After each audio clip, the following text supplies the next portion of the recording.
زوجي عصبي جدا، من فترة كان يضربني على الطالعة والنازلة، شكوته لأهله لكن دون جدوى، حتى قالت لي إحدى أصدقائي لا تسكتي له، فإذا ضربك اضربيه.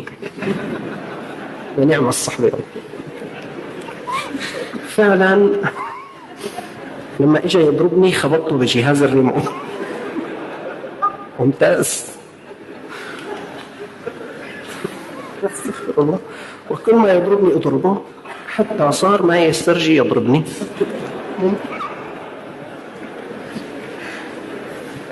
وانقلبت الآية وصار يخاف مني. شو بك عم تضحكوا؟ عم بتقول أعلم أن هذا غير لائق، الحمد لله، لكن ما لقيت غير هالحل.